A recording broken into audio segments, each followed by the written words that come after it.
Department, and Officers Talio Roberts and Garrett Carter, and their use of force against Kendall Lamar Thomas. My name is Sim Gill. I thank you for coming down here. And before I start, let me just take a second to say that we're going to be talking about an individual who lost his life.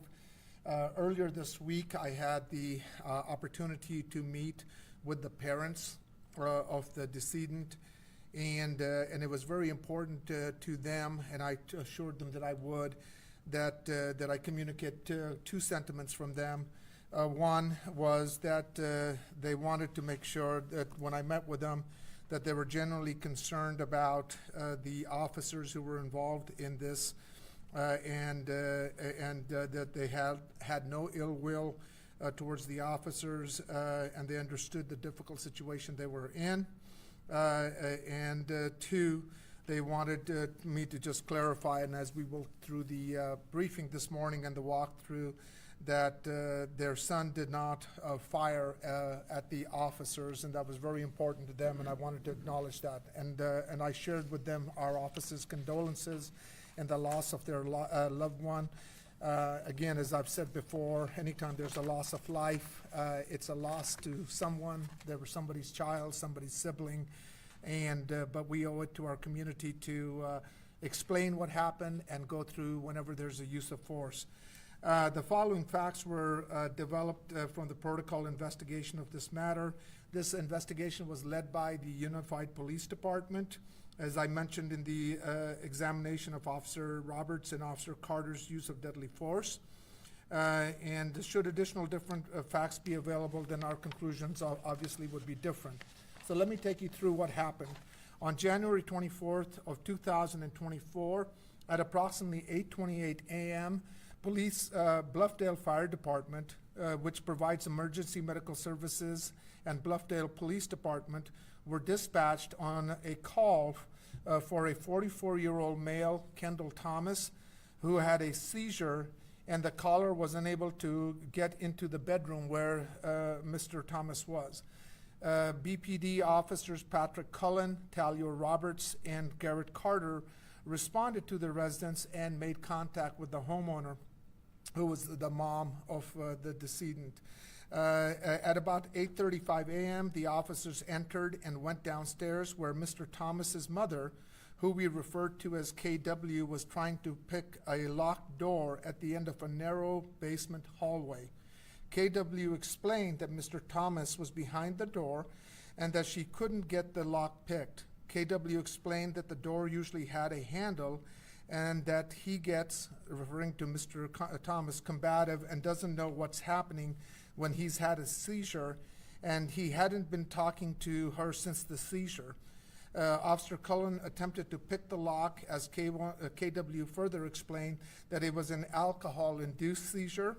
He had been coming off alcohol and too fast, that he hadn't had a drink since the afternoon before, and that she tried to get him to the hospital and she wanted to call the paramedics the day before.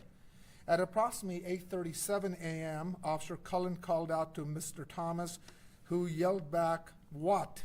Officer Cullen asked if he could answer the door, and then Mr. Thomas and KW talked back and forth as she tried to explain to him that he had had a seizure.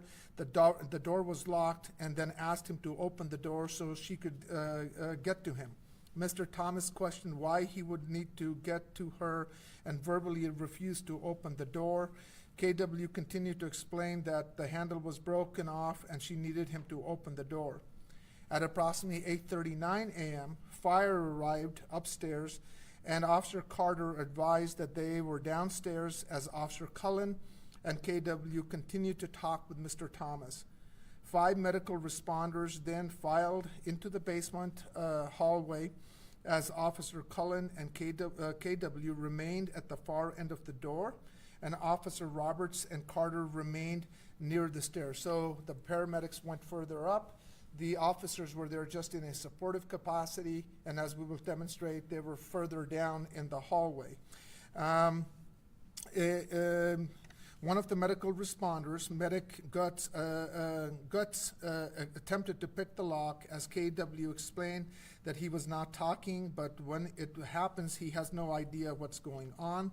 One of the medics asked KW if he had any weapons there, to which he responded, "Not that I know of," and then explained that he gets combative with anyone but her, with men especially, and they'll frighten him.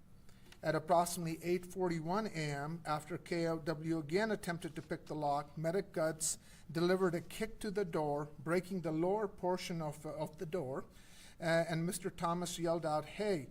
Medic Guts then got down on his hands and knees and tried to move the broken portion of the door inside the hole. As he did so, KW and medical responders continued to talk to Mr. Thomas, explaining to him that he had a seizure, that they were just there trying to get into the room, that he was safe. Then about 12 seconds after kicking the door, medic Guts jumped back and exclaimed, "Whoa, he's got an effing pistol," end quote. As everyone ran out of the hallway, Officer Roberts and Carter drew their handguns and remained near the base of the stairs. Officer Roberts and Carter then commanded, "Drop the gun, Kendall," as they captured on the body-worn camera recordings. Mr. Thomas poked a gun and a Smith & Wesson 5.86 .357 Magnum revolver and his head out of the hole in the door on the bottom into the hallway. Officer Roberts and Carter continued commanding Mr. Thomas to drop the gun, and then as Mr. Thomas pointed the gun towards the officers, began firing their weapons down the hallway. As they fired, the gun is seen falling to the floor in the hallway, and Mr. Thomas's hand is then seen picking it back up. As captured on the body-worn camera recordings, shots began about 11 seconds after medic Guts began to call out that there was a gun. After firing, Officer Carter moved through the basement living room and back and out a back door, and Officer Roberts also went into the living room where he had called out shots fired. Officer Carter returned to the back door, and Officer Roberts advised over the radio the suspect still had the gun in hand, and then advised that he was laying on the ground. Officer Roberts also exited the back door. Officer Carter asked where Officer Cullen was, and Officer Roberts yelled inside for Officer Cullen. And what will become evident, as we'll show you, that one of the officers, Officer Cullen, actually is across the hallway, and he secretes himself into the office, into that room. And then who advised over the radio that he was still in the office. Then you will notice that there's a 55-second gap after which officers finished firing. Then at that point you will hear a single gunshot, and Mr. Thomas fired a single round from the revolver to his left temple. Officer Roberts and Carter then re-entered the residence and approached the hallway. While Officer Cullen called out he was in the room across the hall, Officer Carter moved down the hallway and removed the revolver from Mr. Thomas's hand, which was extended into the hallway through the hole in the bedroom door that was knocked out previously, and then called for medical. Medical responders returned inside, began providing emergency medical aid to Mr. Thomas, and then was transported to a hospital where he ultimately passed away. The medical examiner later determined that Mr. Thomas died from a gunshot wound of the head and concluded that the manner of death was suicide. Notably, the medical examiner identified 2 additional gunshot wounds, one to the right forearm and another to the right hand. Based on the evidence in this case, we believe that it is likely that Mr. Thomas fired only one single round to himself during the incident. At this point, I'm going to take you through several evidence that we had as our team sat and reconstructed what happened. This first thing that we're going to show, this is going to be Officer Cullen body-worn camera as medics are trying to get into the room where Mr. Thomas is. Displays through the shots being fired. You will hear a smoke alarm go off because when they fired those weapons, the guns create that smoke. It triggered the smoke alarm in the house. and then a longer period of time before you will then hear what is clearly one more shot, that is Mr. Thomas shooting himself. Then the video, because it's kind of long, will then fast forward. We'll let it play through fast forward. Then then it slows down again at the 2-minute mark. You'll see Officer Carter picking up Thomas's gun. The video then speeds up again until the medics are back and the Cullen approaches Mr. Thomas. So that's a lot of information. So we're just going to go ahead and play that first thing. Now, before I ask Keith to do that, I just want to draw your attention. This is the officer medic guts here. These are the folks who are here in supportive capacity. The officers are further behind in this long hallway.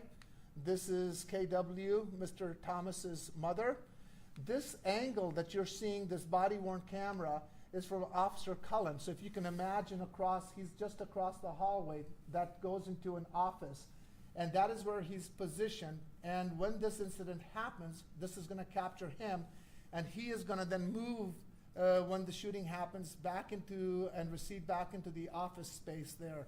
Go ahead, Keith, please play that.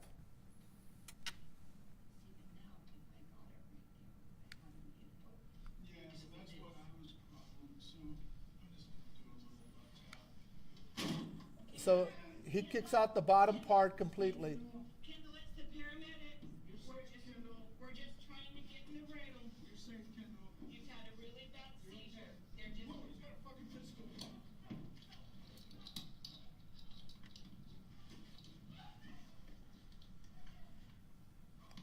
Cullen has receded.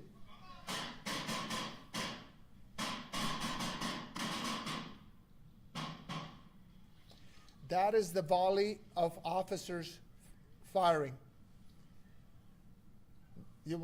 So he's in the dark now, across in that hall, in that office.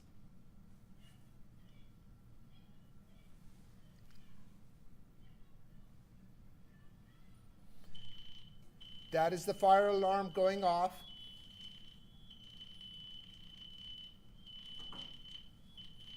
Now this is the perspective of Officer Cullen hiding in the hallway in that office.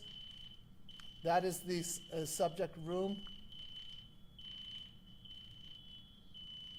I mean down from here, yeah.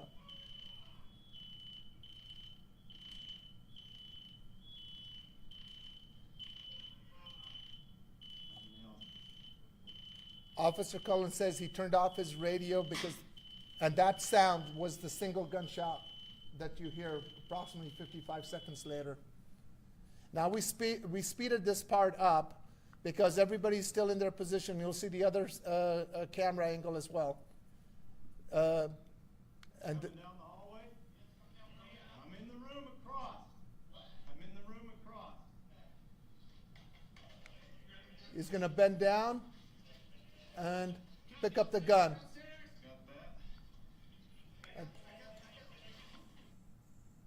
And that's him exiting back. So that allowed us to give orientation to everybody where they were.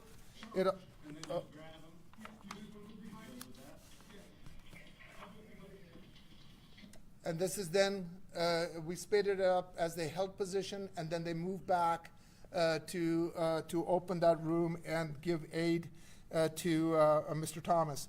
Now this one is a slowed body-worn from Officer Roberts. Hang on a second. I believe.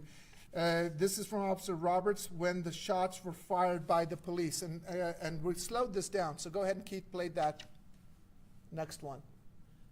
So before you play it, you'll see right here it gives you the orientation of the hallway. Keep in mind that Officer Cullen has retreated back.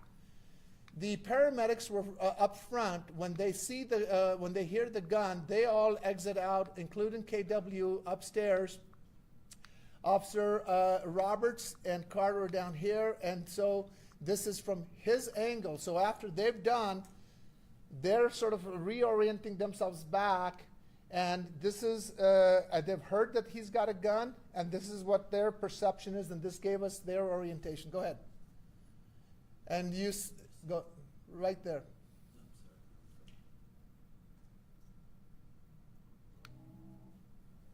There's the gun. That's been knocked out. The gun comes out. He looks at him and starts to point the gun in their direction. He drops the gun. He reaches out there. He's going to pull it back in.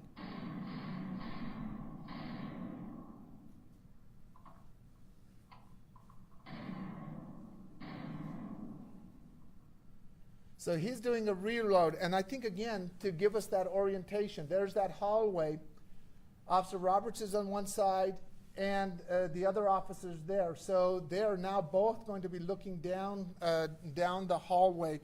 But that was really instructive for us again. We saw the beginning, but we also saw it from the perspective right there, you can see that that bottom panel has been knocked out. So when he reaches out there, it's not only that he reaches out, but he's looking straight at the officers.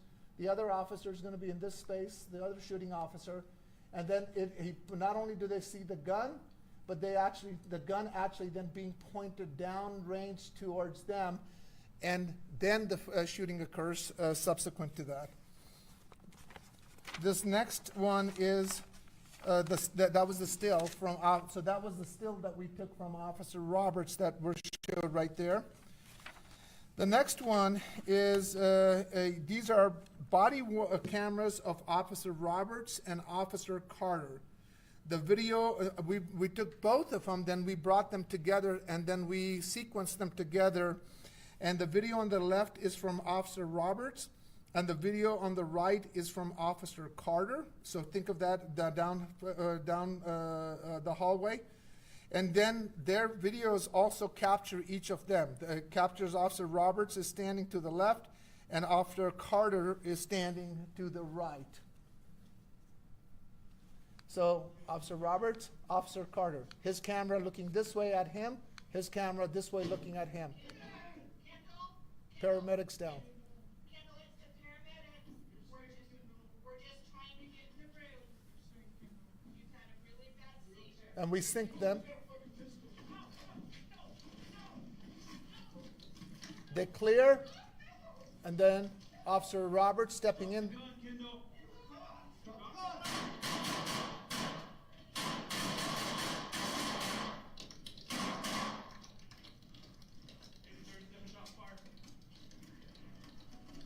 Officer Carter exits. Officer Roberts is still in there. Takes position, both exit out.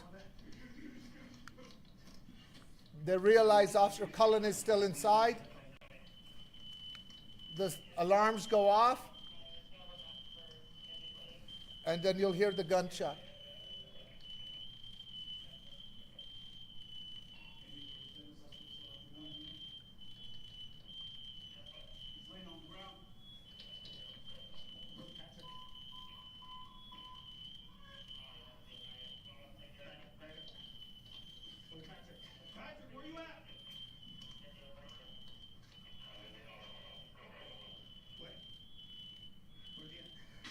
There's that gunshot right there.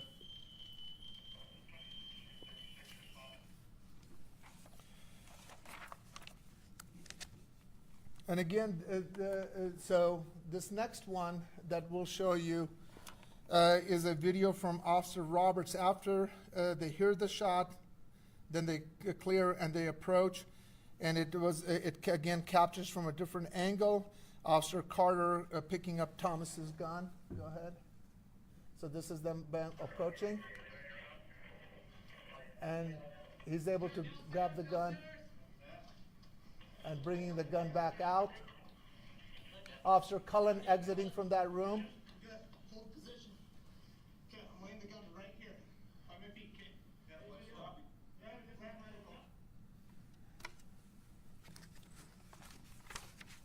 go. And this next one, this is a still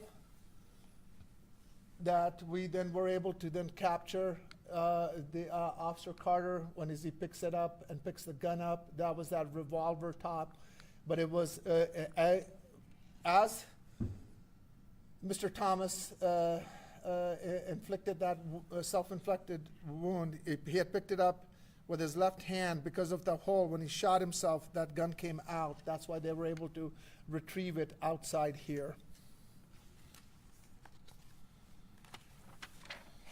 And go to the next one.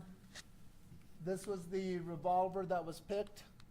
And when they opened it up, there was a single indentation that was done on the use of the one bullet that was used. The rest were intact. A single gunshot wound that was used when Mr. Thomas shot himself. Based on all the information that we had, this was just a terrible tragedy that happened. But at the same time, the officers, in their response to it, reacted as they did so. They made contact. Their firing hit him at the ME notices in the arm, in his right arm. But the fatal wound that caused the death of Mr. Thomas came as a self-inflicted wound. So based on as we gathered all the evidence, our conclusion was that this was a lawful use of force under the statutory scheme that we have. A terrible tragedy, but it was a lawful use of force. And with that, I'd be happy to answer any questions that you have. Anybody? Well, can you talk more about that? I mean, I know Yeah. based on the law, obviously it's a justified shooting. You point the gun straight at Yeah. them. But is there anything that can be done before that where it's another person in crisis who's either having a health issue or a mental health issue, and they end up getting shot and killed? Yeah. What can we do to prevent that? You know, that was, when I met with the family, and again, Pat, I've just done too many of these where these patterns just keep coming up over again. And I wish I had an honest, quick answer that I could give to you, because I would have shared that with you a long time ago. There is just no simple answer here. But in the best way that I can answer is, I think you'll notice there was a genuine concern for a crisis, a mother calling because her son is going through withdrawal, has had a seizure. They're there to help. The officers are, in fact, further back down. They're just there as secondary support. The lead is being taken care of by medics. They're there. They're talking. He's kind of responding. They kick open the door. And in fact, in the findings, you'll notice we do it. We outlined Medic Guts' recall, right? He's saying, we're just here to help you. And he says he goes inside, and here's the person. He sees him. He's right up to him, and he says he sees this sort of look in his eyes. And he almost says, in his recollection, he even says, he goes, all I saw was the gun. Recall, the gun felt like it could have touched my face, the medic. And so there's just, all you can do is prepare in the best way for it. We have easy access to weapons. They're easily accessible for folks, and those weapons escalate these situations. Everybody agrees that this was absolutely a tragedy. It's a tragedy for the officers who found themselves having to use deadly force. It's a tragedy to the mother who was there, who wanted to have help for her children. And she's sad. She's concerned. She felt bad for the officers. But it was really important to her. She goes, my son was in this delirium, in this situation. I just want you to say that he didn't shoot at the officers. But as I took her through the same thing earlier this week, she understood why they fired and what needed to happen and how quickly the situation escalated. And even when we play this in real time, you can see that it can go from a benign situation to a volatile situation so quickly. And so she herself didn't know that he had access to a weapon. So, they backed away from it. And at the moment that the officers fired, they're trying to figure out what's going on. Because the gun is pointed at them, they fire. And I know I'm not answering directly the question you asked because I can't answer that question because those situations just have a dynamic of their own. And you and I looking back at it, the access to weapons, the volatility of the situations, and sometimes this is just the difficult space that police officers find themselves. The officers didn't go there for a confrontation. They were not looking for a confrontation. There was no sign of a threat there, but they were there in that supportive capacity. It's easy to play armchair quarterback, but she said he gets a little hostile towards men, and then they ended up breaking in the door. I mean, Yeah. That'd be pretty jarring to a person having a crisis, having your door kicked in. Sure. And so the catch-22 there is, let's say they'd retrieved outside, and he is in fact a state of medical need. Then the criticism is going to be, look, you already know he's already had a medical event. Why aren't you accessing him as quickly as you can? So I think they're going to, and that's the challenge of Monday morning quarterbacking, because you and I can come up with scenarios where they can have different choices, but they would be subject to the same kind of criticism, right? A different kind of criticism. And so how do you balance trying to help somebody who's in a crisis with the change in circumstances that raises that volatility? And that, unfortunately, is the reality what we are in and what these men and women face when they're there. And so if, let's say for the sake of, again, let's run through all the permutations. It's a medical call. Why are cops there? They should have never arrived there. We could even say that. But he pulls out a gun and shoots somebody, then we're going to say, why aren't cops there to help and protect and keep the situation safe? So they did the best that they could do, which is they were not the face confronting. They were way back down in a passive supportive capacity. And when this situation changed, it went from an aid to a safety concern. The paramedics move back, they take the front lead on it, right? So you try to anticipate all of this when you respond to a call, when you walk in. That's why these situations can be so volatile. And there's not an easy answer, other than, which I know people criticize me for saying, guns and weapons are easily accessible, and they escalate a situation from what can be handled in alternative ways, but that's just the nature of the presence of guns in our community. And it's a tragedy all the way around. It's a tragedy all the way around. Any other questions? Yes. Yes, considering everything you just said, you also always talk about mental health. Yeah.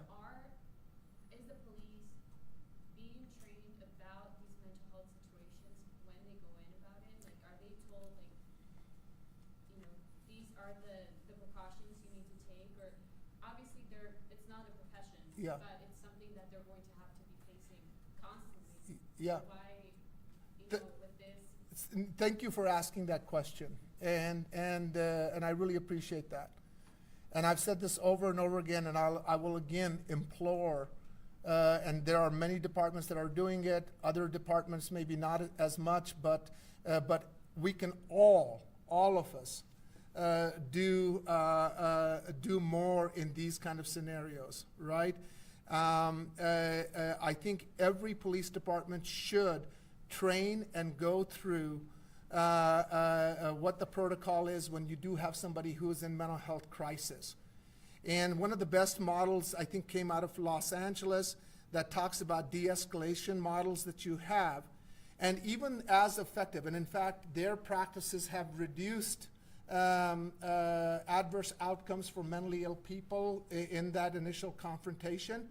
But even with their best outcomes, they have recognized that the moment a gun is introduced into the situation, it changes the equation, right? Certainly, I think we can say that if a person who's going through a mental health crisis and law enforcement is responding, we can talk about how to think about containment rather than detaining, but containment. How do we de-escalate that situation, and how we interact with somebody who's mentally ill. And if somebody has a stick or something else that's qualitatively different. The challenge that you have with the introduction of a gun is, while I may be having a mental health breakdown here and you're there, and the distance creates that safety, the moment I pull a gun out, I might as well be standing next to you. And so it is that gun that changes that dynamic. And even under the best systems that they have trained, they've said the introduction of a gun into the equation alters all of that, right? And so now we can certainly second guess, did the officers have room to retreat? Could they have done more? And at the same time, we can say, well, they could have, just like they exited out, they could have done that fine. But at that moment, when that officer, and you've heard me say, when that officer pulled that trigger, was that officer's immediate perception of safety for themselves or others? And in fact, Officer Cullen, although the two shooting officers didn't give us a statement, Officer Cullen, who was in the office next door, in his statement, he said, soon as I heard gun, he goes, I was terrified and thought about the other people. I thought about my own life at that moment. He felt that he was now locked into that space because he would have to come into the hallway, right, and be confronted with that. So he moved to a point of safety.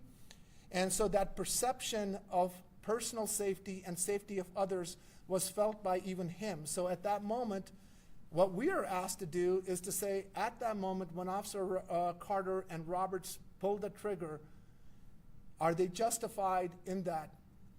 Yes, they are. But we can't do enough to the question that you've raised, that we have people who are mentally ill, and are we leaning into that in a very deliberate way to establish not anecdotal, not episodic training, but real training with every officer. And there's been requests that have been made. The legislature has said, and I think most law enforcement agencies are recognizing that. And this, the blunt conversation that I had, there's a term that's been used. It's called suicide by cop, right? He pointed the gun towards them, but he ended up shooting himself. So he is now coaxing them to shoot him. And that's the nature of the mental health crisis in this situation. So we cannot over-prepare, but we need to be very intentional about that work, because it's going to continue to happen. This is probably in excess of over 140 officer-involved shootings that I've had to review. And I would venture to guess safely 1/3 of them, if not more, have an intersection between mental health issues, if not more. So it's part of that process. Yes.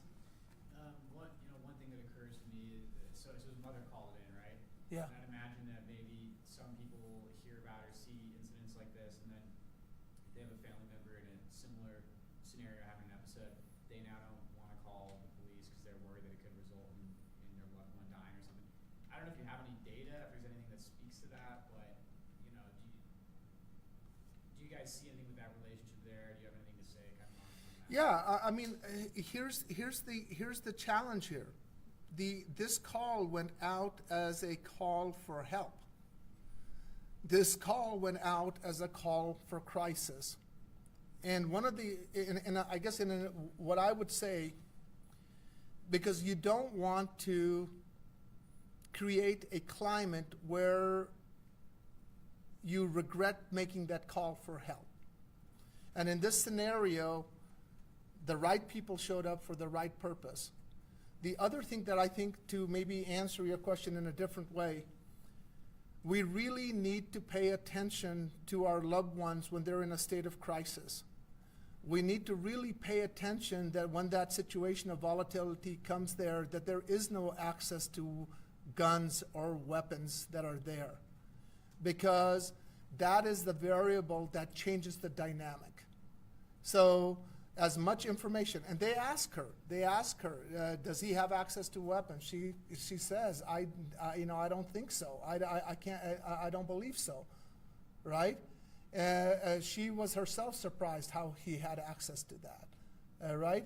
So it's, I think we can certainly take precautionary measures as family members to safeguard and share that information and to safeguard our loved one. And what I don't want to happen is that people don't call for help when they need to have that help, right? And there's just not an easy answer here. There's just not an easy answer here. Any other questions? Thank you.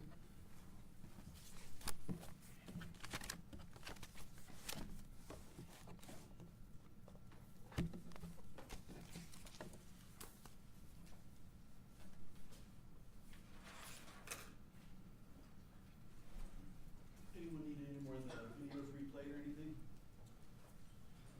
Good? Good, thank you.